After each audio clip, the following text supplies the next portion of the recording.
Kita lanjutkan kembali. Kami juga informasikan sebelumnya pemirsa, kami juga sudah mengundang pihak dari Polda Jawa Barat, namun belum bisa bergabung malam hari ini. Saya ingin langsung kalau begitu ke Pak Arianto. Pak Ari, ini kalau kita lihat 8 tahun ya Pak ya lamanya, polisi itu kesulitan sekali. Tapi begitu kasus ini rame, diangkat filmnya di layar lebar, 15 hari Pak, langsung dapat satu. Yang terjadi bukan begitu. Apa yang terjadi? Yang terjadi bukan polisi ngejar orang 8 tahun kok nggak bisa ketangkep-tangkep.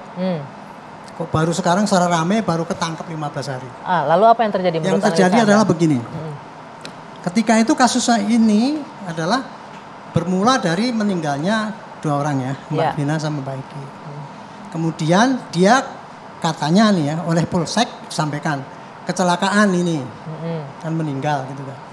Kemudian dari pihak yang ini, Mbak Vina ini, kok nggak ada lukanya, HP-nya kok nggak pecah, dan sebagainya. Wah ini bukan kecelakaan tunggal nih, ini pasti dibunuh, gitu kan. Bikinlah LP ke Polres. Polres kemudian mengadakan penyelidikan, dan kemudian mengadakan penyidikan.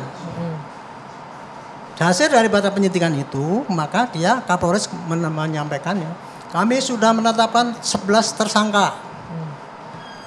8 orang sudah kami tangkap, 3 masih DPO. Nah, mengapa polisi mengeluarkan DPO ini? Karena 5 orang yang ditangkap itu waktu itu ngaku bahwa pelakunya utama adalah mereka ini. Ngaku tapi berdasarkan versi mereka digebukin ya Pak kesaksian. Ya? Oke. Kalau digebukin itu nggak ada itu. Waktu itu nggak mungkin ketahuan dong.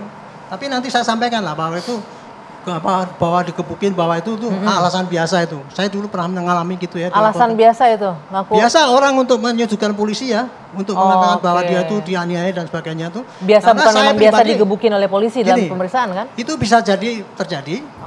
Bisa jadi tidak.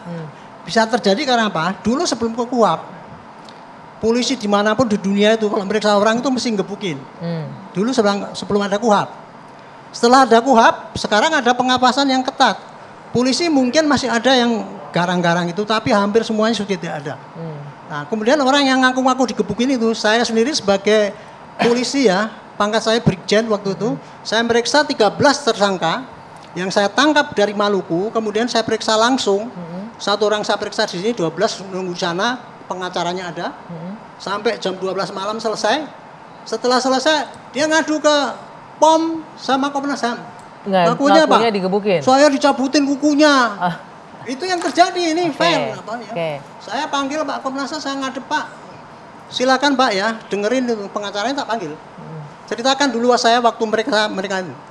Nah pengacara kan ada, itu contoh ya. Poinnya adalah ini hanya pengakuan belaka bisa jadi saja ya, dari para pelaku bisa jadi ini. Tidak, itu aja. 50-50 ini kan lah ya. Jadi 50-50 saya nggak menolak. Saya teruskan tadi ya sampai mana. Polres kan menyelidikan.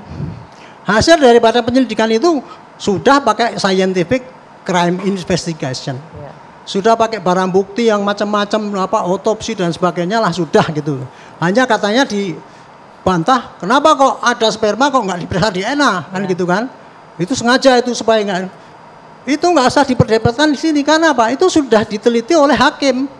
Jadi polisi itu ya tugasnya hanya mengadakan penyidikan.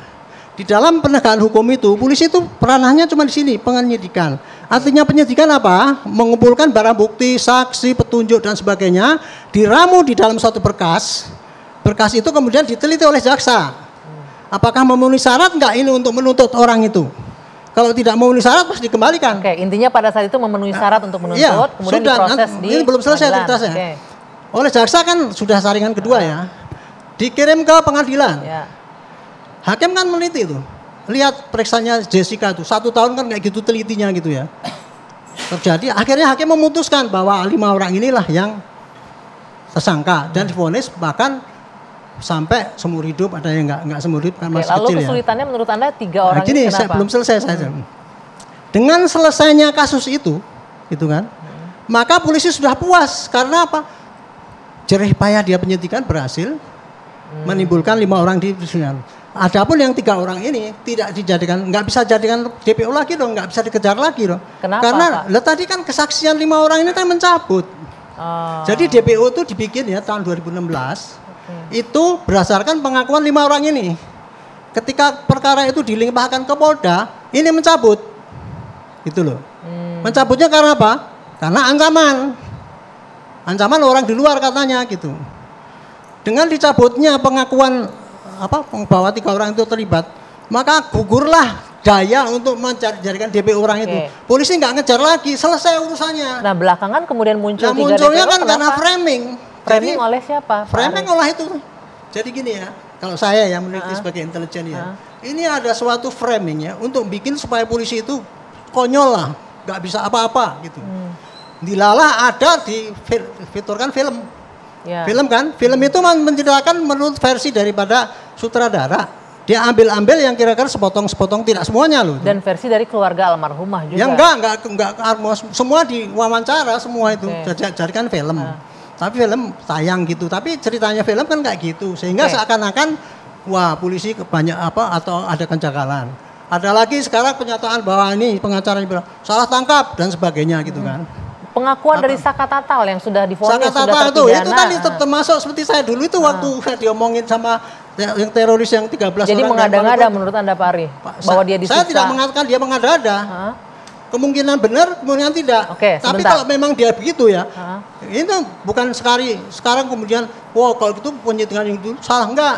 Dia boleh mengadu kepada polisi ataupun siapapun yang ngelapor untuk menuntut polisi yang menganiaya dulu itu. Sebentar Pak Ari. Dia gitu. Saya tertarik dengan pernyataan Anda tadi. Ini adalah orang sengaja framing untuk mengolok-olok polisi biar konyol. Ini ada suatu kekuatan ya. Kekuatan yang siapa ingin ini, membuat ya. Ada institusi lain maksudnya atau siapa? Maksud saya gini, opini publik itu tercipta daripada media sosial yang berkembang. Yang beredar ya.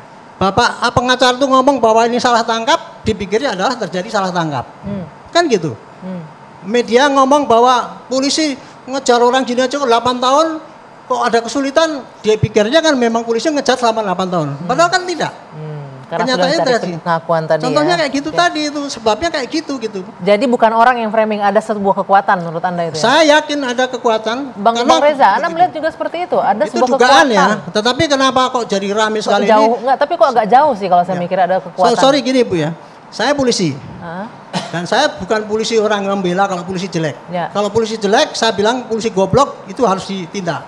Tapi kalau polisi sudah berbuat sebaik mungkin dan menurut kacamata saya sudah benar gitu ya, jangan disudutkan bahwa polisi itu berbuat salah sehingga polisi itu seakan-akan kalau perlu dibubarkan gitu. Kira-kira begitulah. Sehingga itulah muncul-muncul kayak gini, kita ini semua korban framing itu tadi. Kita semua korban framing. Bang Reza, kalau Anda melihat analisa seperti apa yang membuat akhirnya bisa ditangkap di satu di antara 3 DPO, atau memang setuju dengan tadi bahwa ini ada framing untuk menyudutkan polisi? Hari-hari belakangan ini menurut saya citizen dan netizen itu menyuarakan apa yang dalam psikologi forensik istilahkan sebagai police misconduct. Proses penegakan hukum di titik hulu, yaitu di penyelidikan dan penyidikan yang tampaknya bermasalah. Dalam diskusi kita di 2 sisi episode sebelumnya, saya katakan kalau kita telusuri, andaikan memang terjadi police misconduct itu, maka akarnya ada 2. Boleh jadi pada aspek kompetensi, yaitu pengetahuan dan keterampilan kerja penyidik yang perlu ditingkatkan, atau memang ada problem integritas. Teori saya itu. Tapi barusan, setelah saya menyimak apa yang beliau paparkan, ini yang menurut saya sangat-sangat berbau konspirasi, nalar saya tidak bisa menjangkau sampai ke sana. Tidak bisa menduga ini sebuah konspirasi gitu. Saya tidak mampu memahami tentang proses berpikir yang berwarna konspiratif semacam itu. Itu di luar penalaran saya. Alhasil, karena sudah ada perluasan kemungkinan bahwa ini tanda petik gontok-gontokan antar lembaga, seperti yang Bapak katakan, ini justru memperkuat pesan tentang pentingnya dilakukan eksaminasi plus audit internal. Eksaminasi untuk memastikan apakah kerja kepolisian memang buruk atau tidak buruk. Itu untuk kepentingan eksaminasi terkait dengan proses hukumnya. Sementara audit internal untuk memastikan sekali lagi apakah ini berurat akar dari masalah kompetensi integritas atau jangan-jangan ada pihak eksternal yang mencoba untuk mengganggu Polri. Yang sekali lagi saya tidak mampu bernalar sampai ke sana. Terlalu jauh menurut Anda. Terlalu jauh. Tapi yang jelas sekali lagi justru apa yang beliau katakan sebagai itu teori atau sinyalemen atau fakta malah. Pak, mic-nya boleh digunakan Pak? Dari kebiasaan yang Pak, maaf, mic-nya boleh dipakai Pak? pengamatan Anda? Pertanyaan saya yang Bapak utarakan tadi. Saya batas bicara di sinyalemen sini, atau sebuah fakta? saya bicara di sini bukan pakai teori, Pak. Ya. Pengamatan saya menjadi polisi selama 50 tahun mulai dari pangkat Barada tahun 71 sampai pensiun tahun 2011 jadi jenderal. Berarti Bapak ingin mengatakan bahwa ini merupakan fakta, ada lembaga tertentu yang mengganggu atau mendiskreditkan Ya, Polri. saya tidak Kalau mengatakan- begitu kenyataannya, menurut saya Presiden harus turun. Ngeri berarti ini ya, Menko kalau sudah Polhukam saling harus bicara. menjatuhkan Saya antar tidak lembaga. menuduh, hanya menyadarkan Nah. bahwa jangan sampai rakyat ini dicekoi dengan berita-berita kayak gitu yang tujuannya hanya untuk mendiskreditkan Polri. Ya. Itu aja yang saya Betul. cegah, Pak. Nah. Masih. Karena ini abu-abu antara sinyalemen dan fakta abu-abu, ya sudah, yang bisa menengahi ini, yang bisa mengurai benarkah ada lembaga tertentu yang memojokkan Polri lewat sebuah operasi yang sistematis semacam ini, kalau dianggap demikian, maka Menko Polhukam harus turun. Harus Maksud membenahi saya ini. harus bicara. Jangan sampai tercoreng institusi Betul. Polri gara-gara Kalau Menko framing Polhukam di merasa bawah. ini terlalu berat, Oke. Presiden yang harus bicara. Nah, saya lanjutkan ini berkaitan tadi Pak Arianto mengatakan bisa aja 50-50 ngaku-ngaku disiksa. Saya ingin ke orang tua para terpidana. Ada nggak sempat ketika diperiksa anak-anak Anda sempat ikut ke kantor polisi nggak melihat kondisi mereka? Waktu saya melihat anak itu udah dibawa ke Polda, Bu. Udah dibawa ke Polda? Ya. Ketika di Polres Cirebon diperiksa nggak? Itu nggak boleh. Nggak boleh lihat? diizinin. Harusnya boleh lihat nggak sih Pak Jogi? Kalau terduga tersangka? Boleh pakai mic-nya Pak? Terima kasih. Jadi secara yuris formal kita bicara dalam konteks hukum pembuktian kaitannya. Apabila seseorang diduga sebagai pelaku tindak pidana, maka dia punya hak untuk didampingi Kuasa hukum. oleh kuasa hukum. Apabila katakanlah dia tidak mampu untuk menyediakan sendiri, maka negara harus menyediakan. Oke. Yang kedua, kalau kita juga bicara dalam konteks hukum formal, di dalam pasal 66-nya, tersangka terdakwa tidak dibanding pembuktian. Artinya apa?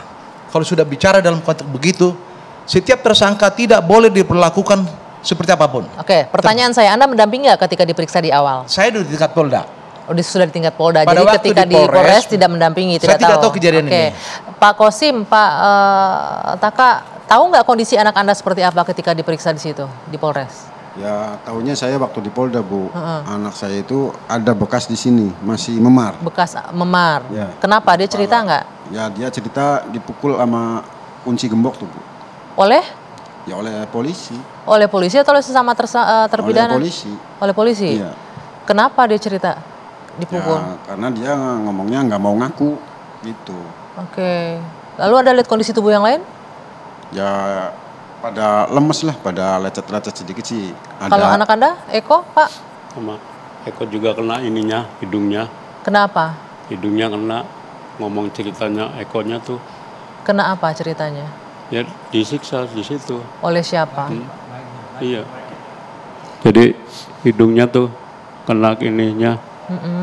Eko Disiksa oleh siapa menurut pengakuan disiksa Eko? di Polres. Di dalam Kita tahanan nggak boleh- atau pada saat Nggak boleh pemeriksaan nengok. tidak boleh nengok. Yang melakukan siapa katanya? Hah? Yang melakukan penyiksaannya siapa katanya? Ya pihak polisi tuh Pihak polisi. Iya. Begitu menurut anak Iya. Anda. Oke, tiap nah, hari tuh. oke, ini berkaitan dengan 50-50 pengakuan itu Pak ya. Nanti kita akan bahas lebih lanjut usai jeda, dua sisi akan kami lanjutkan saat lagi.